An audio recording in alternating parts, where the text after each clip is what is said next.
One of the greatest crises to grip this earth is the crisis of what they call mental health. 1 in 6 people are on antidepressant medication. 1 in 6 people. 1 in 6 young girls between the ages of 11 to 16 are practicing some form of self-harm. 1 in 3 elderly people above the age of 60, at least in this country, are facing a level of loneliness that makes them feel sick. We've all heard the terms depression, anxiety, suicidal thoughts. How on earth did we get to a point where every family, everybody here knows somebody that is struggling mentally, that's feeling sick to their core, and they don't know the way out? The greatest mistake that was made by the psychologists and the people studying the human mind is that in about the 18th century, they decided there was no soul in the human being. The human being is just blood, flesh, and bones. When you remove the soul from the human being, and you do not acknowledge the fact that Allah created the human being with this part, this central essence, what happens? You're feeling sad. Sadness is just hormones in your head. So if you want to treat your sadness, let me give you some tablets. We'll fix the chemicals. Sadness is chemicals. Anger is chemicals. It's all just a bunch of chemicals and hormones. And so the treatment becomes the same. What happens then? You have a whole race of people, tens and thousands of people, hooked on medication, hooked on therapy, never-ending issues, tortured mentally, and they think that the solution is to continue in this system that is rigged.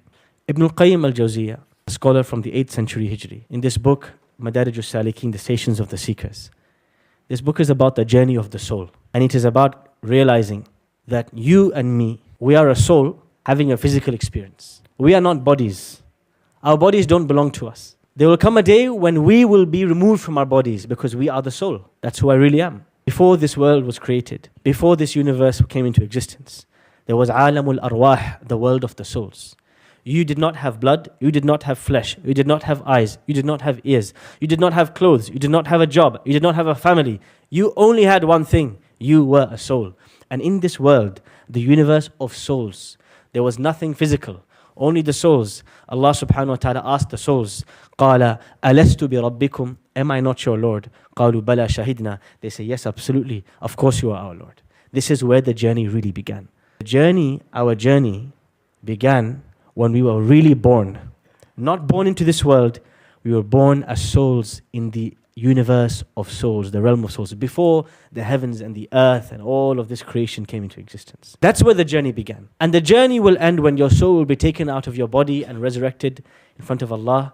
The journey is the journey of a soul. The body is just one pit stop. 60 years on the journey, you have a body. After that, it's gone. The real journey is the journey of the soul. This book, Madarij al-Salikin, Bayna Manazili Iyaka Na'budu wa Iyaka Nasta'in, its central thesis, its introduction is the idea that Surah Al-Fatiha, Surah Al-Fatiha, the surah we recite every day, has the cure for all our problems.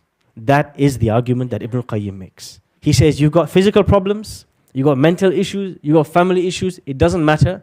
Surah Al-Fatiha contains the cure. Believe it or not. If only you understood it well, and if only you were able to implement it in depth. How on earth is 7 verses going to fix the problems of humanity? You might ask and you might wonder. Ibn al-Qayyim starts by explaining that Surah Al-Fatiha begins with 4 names of Allah. And he says that all the names of Allah can come under these 4. Who can tell me the 4 names of Allah in Surah Al-Fatiha? So Allah, Ar-Rabb, Ar-Rahman, Al-Malik, or Al-Malik. These 4 names is a summary of who Allah is.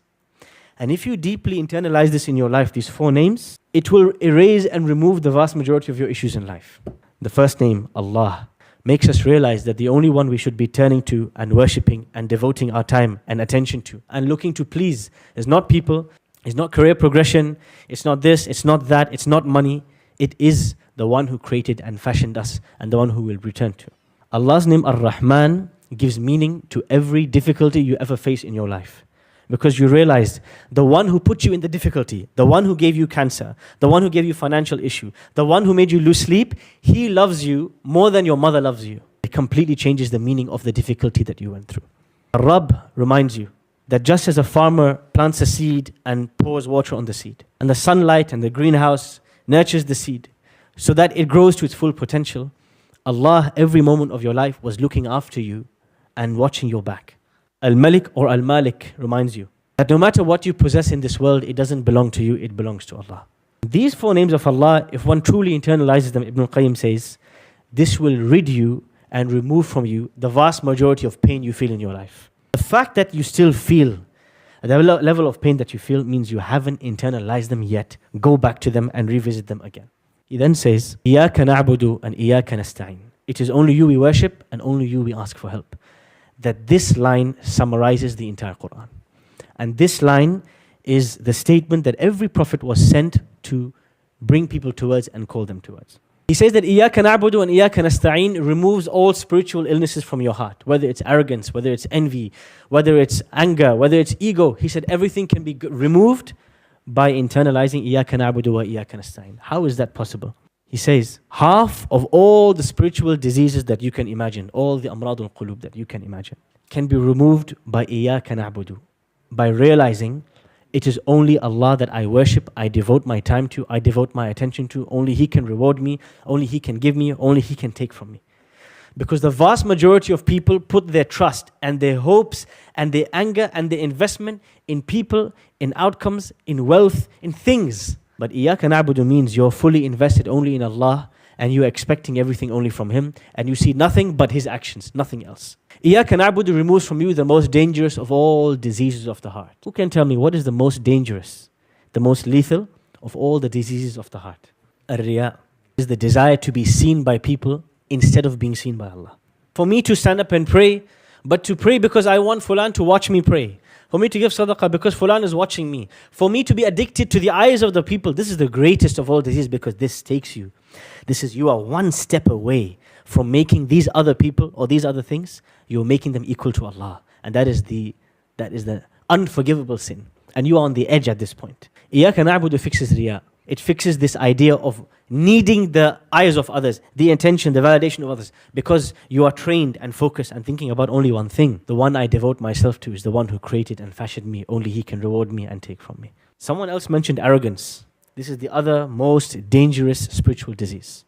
Ibn al-Qayyim says there's the two most dangerous diseases is the desire to be seen by people and arrogance and pride. إِيَّاكَ نَسْتَعِينُ rids you of arrogance and pride because you realize and you internalize no matter what happens, I'm dependent upon Allah. From the day that my nappies were being changed and I could not even do that myself, to the day I am old and I will need help to walk, I will always remain dependent in between. And that is what إِيَّاكَ نَعْبُدُ إِيَّاكَ نَسْتَعِينُ means. Oh Allah, I will always need you, no matter who I am, where I am, or what I am. I'm always and constantly in need of you. And Ibn Qayyim says, if you only internalize this, and if you only understood this, you would stop venting to people. يَسْتَخْفُونَ مِنَ النَّاسِ وَلَا يَسْتَخْفُونَ مِنَ اللَّهِ.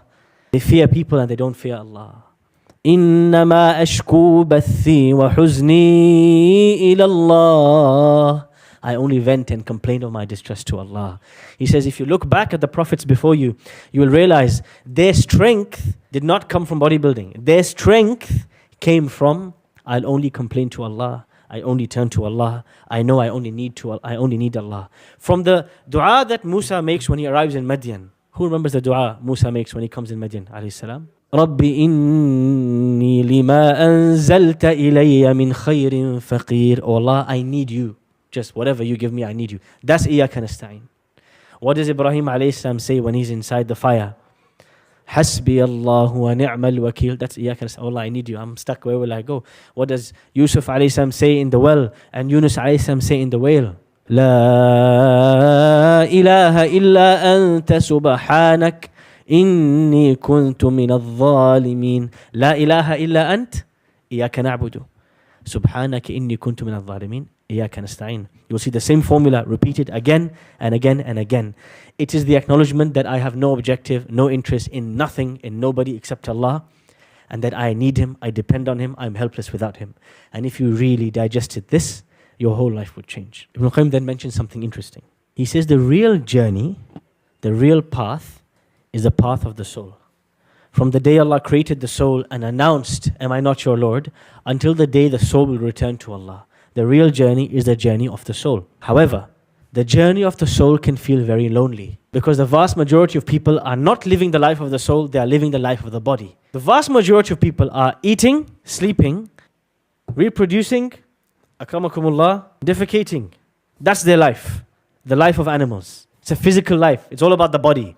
There's no acknowledgement, no approach, no attempt to fulfill anything greater, anything deeper than that.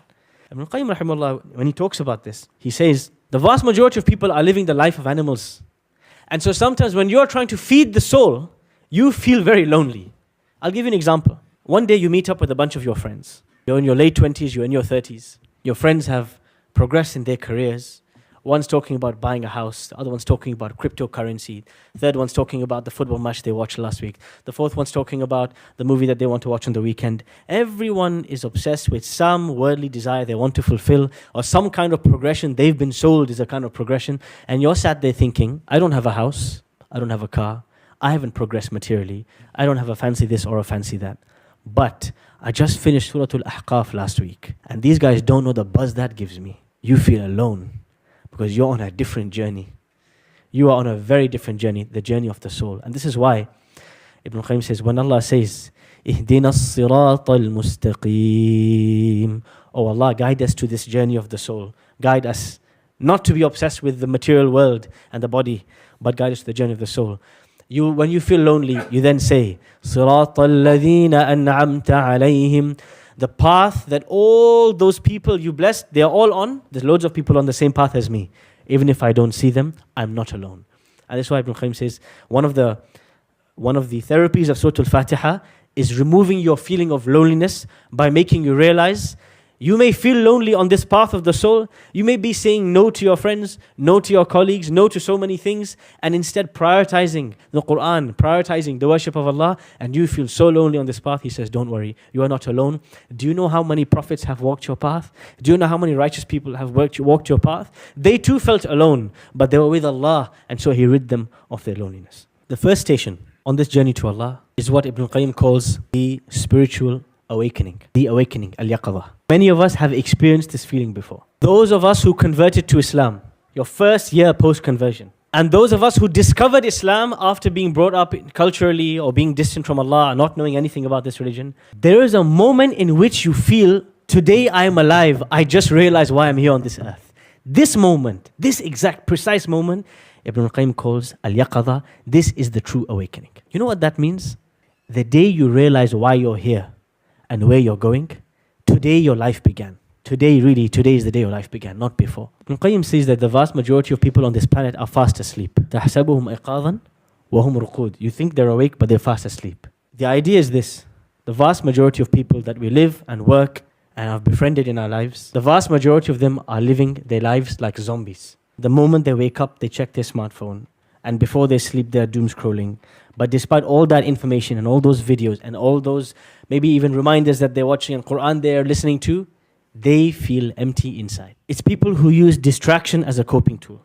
Whenever they feel something, anything, fear, sad, love, loneliness, whatever they feel, they use distraction of some kind. Many of us can relate to some of these feelings. Some of us realize that we are one of those dead people inside. We are spiritually dead. And now the question is, how do you wake up if you are spiritually asleep? Many people, they have this question when my iman is low. I feel like my iman is lacking. Something is off. How do I refresh my iman? You can answer both questions by understanding this point.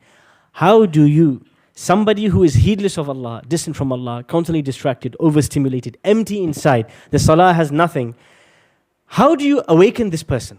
To wake up the heart of a human being, you have to have two things. You have to have two realizations. If you don't have these two realizations, you will forever remain in the darkness of distraction and emptiness and sadness, melancholy, and you will be on drugs and you will be in prison and you will be tortured in this life until two things make you realize you have to wake up. The first is realizing the blessings of Allah subhanahu wa ta'ala. Allah deserves my praise. He deserves my attention. He deserves my worship. What He has given me, I can never count. I put my hand on my chest and I feel my heart beating and the blood pumping through my veins. I could not count the number of blood cells He created in me. How can I ignore Him? كيف تكفرون بالله وكنتم أمواتا فأحياكم. How could you turn away from Allah and you are dead and He raised you to life? قل أفي الله شك فاطر السماوات والأرض فالق الحب والنوى Allah, how He describes Himself, His blessings, His in'am, His beauty, the beauty of what He gave us. If we don't realize how indebted we are to Allah, you will forever remain sleeping in the depths of distraction and emptiness. That's why Al-Fatiha begins with Alhamd. Now, if you have realized the blessings of Allah, that's just the first step. There's a second step, is you have to realize how many shortcomings you have and how far you are from fulfilling and being thankful and being grateful to Allah. And so the second part of waking up, once you have realized how much Allah has done for us, is feeling al-haya'u min Allah, feeling ashamed, feeling the shortcoming. And if you want to understand what does it mean to feel ashamed in front of Allah, you have to see and reflect on this moment. One day the Prophet ﷺ is standing and praying, and he's crying in his salah, and the water is dripping from his beard like someone poured a bucket over his head. And after he finishes his salah, he's asked by his wife Aisha radiallahu anha, why is it that you are praying till your feet swell and till your beard is dripping? وَقَدْ غُفِرَ لَكَ مَا تَقَدَّمَ مِنْ ذَنْبِكَ وَمَا تَأَخَّرَ. And Allah has forgiven your past and your future sins. And he says, أَفَلَا أَكُونَ عَبْدًا شَكُورًا.